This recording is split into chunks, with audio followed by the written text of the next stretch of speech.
So I added a small switch at the step so that when I turn my ignition on,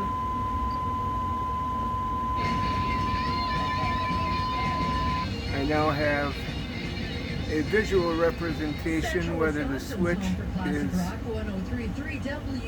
extended or in.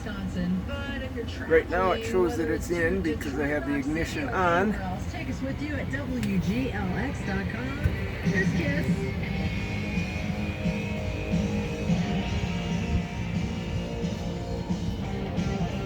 If I come, open the door,